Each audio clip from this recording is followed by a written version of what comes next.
Good afternoon. And today we're very honored. We're going to interview a very, world-renowned expert and authority and pioneer in art and science of brief work, Mr. Dan Brule. Good afternoon, Hi, Dan. Maria. Hi. Good to We be here. are so honored, and it's really treat for me and for my audience what you devote the time to promote your work, which I admire so much. And this is like a basic thing what we all have, breathing, and I think it's a foundation for health. And again, Yeah. thank you very much to our audience. If you have trouble sleeping or sleep next to the snoring partner, please click the like and share button. This way you can promote our work to people who really need it. And if you're a medical professional, please use our channel as a networking ground. This way, only together, we can put all pieces of this dangerous disease, sleep apnea, in really unknown field. We can put all the missing puzzles together, and we can make our life and life of our patients more enjoyable and healthy. So again, good afternoon. Then I want to introduce you in the proper way to our audience. Number one, I read and reread your book several times. And Dan is the author of several books. But book what, I have it on my desk would be Just Brief. It's Mastering Brief Work for Success in life, love, business, and beyond. And also he wrote another book, Shut Up and Brief. Highly recommend you. And in addition to that, he is a modern day teacher, powerful healer, and spiritual maverick. He's one of the creator of brief therapy, and he was among original group internationally certified rebirthers. He's master of prana yoga and other Qigong, if I pronounce it right, is Chinese medical breathing exercise, and he leads worldwide spiritual briefing moment.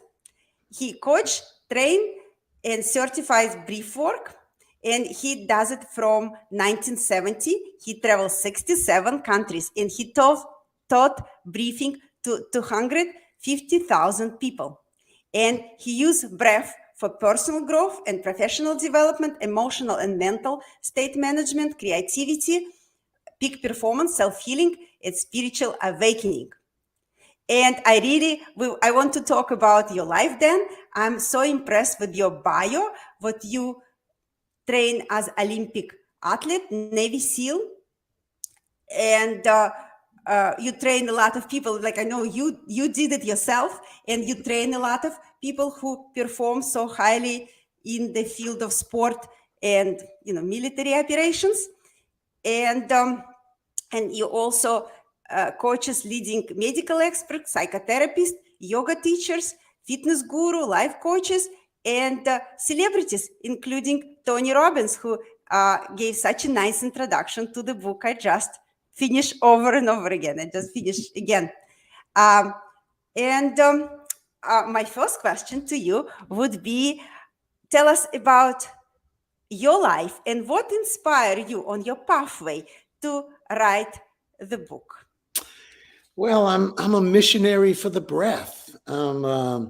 From when I was a small child in Catholic school, and I heard the priest talk about how God formed the body of man and breathed into the nostrils of man.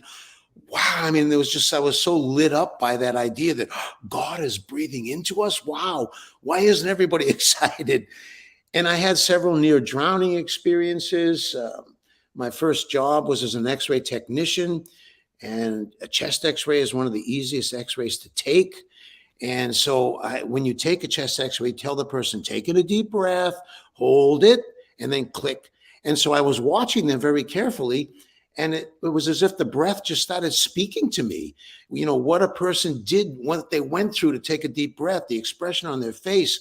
And it was like the breath just started speaking to me. And I realized, wow, the breath is giving away how a person feels, what they think, what's really happening inside of them. And so I just got more and more fascinated by it.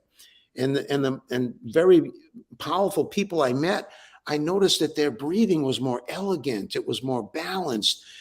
They turned to their breath when other people didn't. They used their breath when the average person wouldn't. And I started to connect it. Hey, this is connected to peak performance. This is connected to, outstanding people who reach a very high level in life. They're using their breath, and sometimes intuitively and often in a very disciplined way. So I just got more and more fascinated. I was in the military. I was a deep sea diver. I did underwater rescue, and so I was practicing breath holding.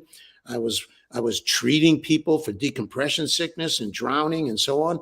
And I tried doing other things, but every time I would try doing something else, I would come back to the breath. I had an advertising company, and one day during my advertising meeting, the woman I was with had this big cathartic emotional release, and I was coaching her breathing. So I realized, okay, this is all I'm supposed to be doing. Let's stop doing anything else. And it just became my life mission. It's not like a choice. It was like, it's why I was born. I like, it's so rewarding what you found this mission, and you bring that gift of that mission to us. And actually, reading your book and speaking to you made me better observer, to see how people breathe. I really like the experience I read in the book about Indira Gandhi, how you describe her breathing. And now, yes, I do that all day long. Also look at how people breathe.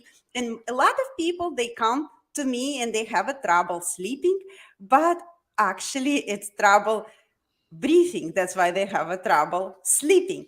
And my next question, based on that, how would you explain to our audience what breathing directly connected to various aspects of life, of our health, such as anxiety, sleep quality, and sexual performance? Well, the breath is the link between the body and the mind. It's the bridge between the conscious mind and the unconscious mind. When you breathe, you're awakening heart intelligence. When you breathe, you're awakening body intelligence. Every emotional state, every psychological state, every physiological state has a corresponding breathing pattern, an associated breathing pattern. And when your emotional state or your psychological state changes, your breathing pattern changes. And the magic is it's a two-way street. So if you change your breathing pattern, you can change your state. You can upregulate yourself. You can downregulate yourself. You can eliminate pain. You can deal with stress and anxiety, and you can charge yourself with ecstatic energy, which is, I think humans are pretty good at handling pain, but how much ecstasy can you tolerate? How much bliss can you stand, And so that's the part, awakening, we think of these great masters and teachers and saints and warriors in history and how they achieve these amazing high states and extraordinary abilities. But the average human being has all those same capacities, and breath work unlocks those capacities. Those are beautiful words. And I really like how you make that analogy in your book, what a lot of kids, they are genius by age 2, but they lose those abilities by age 18. And I'm going to ask you the question, which is really hard, challenge for me, but I didn't find the answers in my practical work. To bring that awareness to adults, extremely difficult. I'm dealing with that challenge on an everyday basis. But parents, they wish the best for their kids. How it can be done from early age? What would be your recommendations to our audience who are parents and they want to do it for kids, to teach them how to breathe right? What have to be done from practical standpoint? Well, for example, nose breathing versus mouth breathing. Children who become habitual mouth breathers, the shape of their face, the position of their teeth is just, wow, it's just really, really important, at least to start there. Make sure that, you teach your child and make sure they breathe through their nose and don't become unconscious mouth breathers. And most of the work I'm doing is with adults, although I love playing with children, and I've trained a lot of people to work with children. But most of the stuff that I'm dealing with adults are issues and problems they had as children. And so if we can teach children to self-regulate and manage their emotions, then they're going to prevent all of the stuff that we have to undo all this trauma and stuff. And why not get kids in the game? And they love it. They get it. They feel energy. They're sensitive. They're psychic. And you just have to introduce it and turn it into a game, and they love it, absolutely love it. And we're helping the future. We're preventing a whole lot of stuff if we teach children to manage their own states and get over things, recover more quickly. So I'm a missionary for training anybody who's school teachers, anybody who's working with children. Take a course, learn how to. Hey, and there was an article just now, New York City, they're integrating breath work into the public school system. Finally, 40 years ago, that was a mission of mine, to bring breathing techniques to the public school system, because that's a sign that it's made it into the mainstream. I've been celebrating the last week or so, because it's like, wow, it's here, it's happening. The New York public school system is going to be giving 2 to 5 minutes of breath work training every day. And it'll be totally voluntary. If they just want to sit in their desk and take a nap for 5 minutes, they can do that. But you'll see the children love it. It's going to change society. It's just that powerful. I really hope so. No, it sounds really good. And next question, kind of towards general field. I notice what traditional medical community not always emphasize the importance of proper breathing to the treatment. How do you suggest to bring awareness in integrating proper concept of breathing into the medical field? What would be, I want you to, to give your wisdom to us. Well, the science is finally catching up. There's unarguable, double-blind, thousands of studies. There's no arguing with it anymore. And there's just, the evidence is overwhelming. And so I think medical people just need to be educated. That, I guess they're so busy just doing what they do. These new things, they're not keeping up. And so the medical doctors and scientists that I've worked with, and the ones who have started teaching and preaching it, it's because they had a personal experience and they were compelled or motivated to share it. They're natural helpers, natural healers, and they have an unarguable experience, and that motivates them to dig into it and find more evidence and rationalize it for themselves and others. But the science is there. We just have to just dig a little bit. It's out there. And doctors and people who are working with others, they need to manage their own state. And when they have the experience that it works for them, then they become missionaries for it. I really hope you're going to convert a lot of medical professionals into missionary like you. And I just like you mentioned before, I hope even the written material, what they can hand to the patient, would help me to bring that point across when patient come to me. So thank you. It's an interesting thing to have this expression that a prophet is never in their own town. Nobody's recognized. I've trained more than 1,000 doctors, medical doctors, and psychiatrists in Russia. More than 1,000 of them. And American doctors, maybe I've got, maybe 50 or maybe 100 if I want to be generous with myself. So, people are slow to catch up on things. I guess it's a phenomenon that we're waiting and waiting and waiting, and meanwhile all the evidence is there. So no, I really like what you emphasize, your experience in Russia, though that's true. What in Russian society we were much more open to innovations because we used to live behind the iron curtains, and whatever is going on now, what we have open eyes and really appetite for everything new what can improve the life. And you cannot take away the brief work. A lot of things were taken from us, but the brief, that's the last thing what can be, you can use the benefit of that. So my next question to you, also on the same, future is unknown.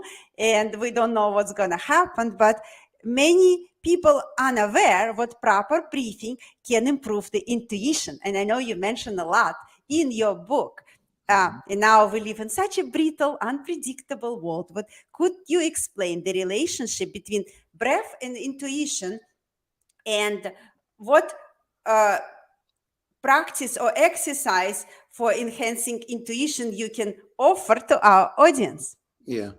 Well, when people talk about intuition, they often say they just have a gut feeling about something, and so breathwork awakens body intelligence, and it awakens heart intelligence.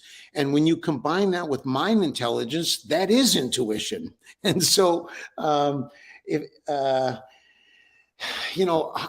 emotional intelligence, heart intelligence is it's the essence of intuition.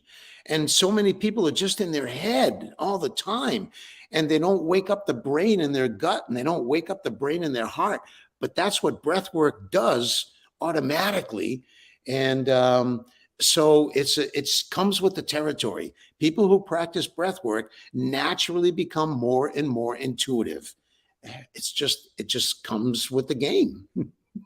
No, that's great. And I highly recommend people who listen to our interview what they would read your book. And you give a practical advice how with a specific exercise on everyday basis, you can evoke your intuition, and maybe that's going to illuminate your life with the clarity. Mm-hmm.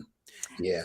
And a very specific technique that people want to practice for improving and strengthening their intuition is that when you look at a sunset, don't just look at it. Take it in with your breath. When you're listening to someone speak, don't just listen. Very consciously breathe in slowly. And so you're taking in the energy of what you're hearing. You're taking in the energy of you're looking at. When you touch something, don't just touch it. Use your breath to bring in the feeling. And that's how you start to really develop intuition.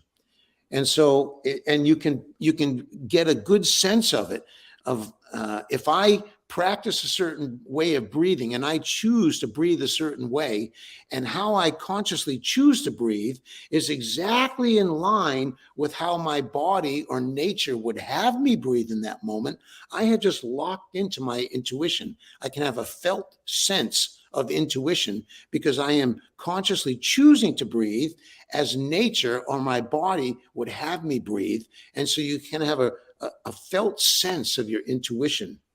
So I like, I always puzzled by classical music, and I like how you put that part in your book, to breathe in that classical music you experienced in a concert in Moscow. So that was very pleasant. Great advice. For me personally, I never learned about power of yawning. People always say, oh, suppress, it's so, uncomfortable. Don't do it in public. That's what my mom used to tell me, like, oh, don't open your mouth. Or we have a proverb in Russian, what if you open your mouth wide, the crow gonna fly into that. So keep it shut. Try to suppress it. But in your book, you're totally opposite. And I experienced, I saw how you do that. And could you please elaborate why yawning is so important and how it can benefit to well-being? This is totally unknown area to me, and I hope to share it with my audience. Yeah, yawning is yoga. When you yawn, you breathe. When you yawn, you stretch. And so for me, yawning is yoga. And, when animals yawn before they attack, they yawn after the fight is over. We yawn when we're tired. We yawn when we're full of energy. Sun triggers yawning. And so I love playing with the yawn. I'm a missionary for yawning, I think. And we've been so socialized against it. It's not polite. How dare you yawn when I'm talking, when the professor is talking, and, oh, am I boring you? And so there's this social conditioning around yawning. But yawning is a beautiful, natural thing, and it's needed, it's necessary. And most people only yawn when they absolutely have to, and even then they'll try to block it. what does that say about your nature? You keep suppressing something beautiful and natural. Your very spirit is being suppressed when you suppress your yawn. So I have people yawn like crazy and enjoy it and do Shakespearean yawns. And neuroscientists are fascinated with how many connections there are to yawning. For example, empathy, right? The same part of the brain, the precuneus, that controls yawning also is the part of the brain related to empathy. Why psychopaths do not share the tendency to yawn. It's not contagious. They lack empathy. And so when you yawn, you're triggering abilities in us for connection and co-regulation. And I can't say enough about yawning. We better stop because I'll go on for an hour. No, but it's a great topic what you brought up, and I really enjoyed it. And my last question would be, I know you educate me actually about vagal nerve theory, what, gained a lot of attention in the recent years. And yes, that's the example of yawning. Yes. That's a great yawn. Thank you very much. And I really hope it's going to be contagious to people who watch it and they're going to get all this enjoyment. So going back to the vagal theory, can you explain in a short version why stimulation of the vagal nerve is so important and how you can apply that theory in the context of breathing and well-being? Because I constantly preach to my patients about the tongue position, that you have to keep a tongue on the roof of the mouth, where exactly the opening, of the vagal nerve to the body happening. So I kind of recommend them to stimulate that connection between the mind and the body, to keep messages uninterrupted. So give me your point of view on that vagal theory and the tongue position. Okay, hold on. I'm going to have to edit this out. Hold on.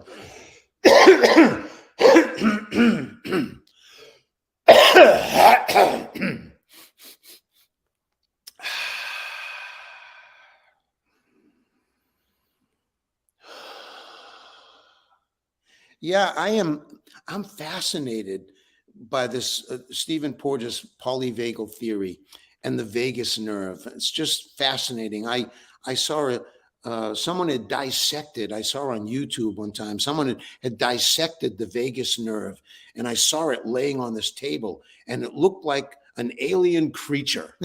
It was just fascinating. It was 2 feet long, and it had tentacles, and wow. And so it's called vagus, vagabond. It wanders all through the body. And I think that one of the things that really excited me about it was that it was only recently in this generation that scientists discovered that 80% of the signals going through the vagus nerve don't go from the brain to the body. They go from the body to the brain. And so the vagus nerve is wired around all of our organs and pharynx and vein and the chest and the lungs and the diaphragm. And so we can, by triggering the vagus nerve, we trigger the parasympathetic branch of the nervous system. And when you practice diaphragmatic breathing, you light up the vagus nerve.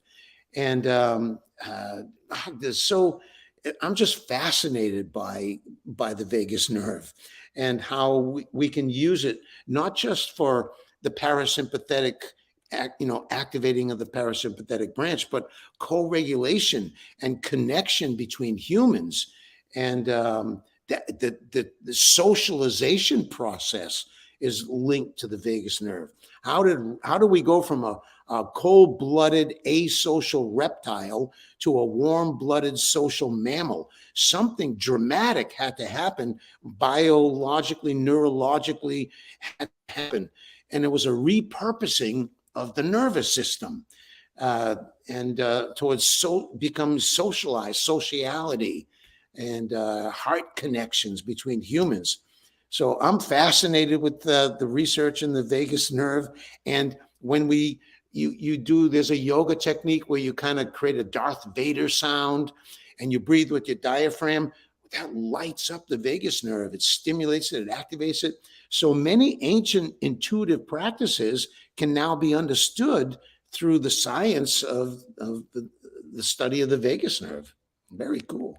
Thank you very much. We appreciate your time with us so much. And, thank you, all this knowledge you share.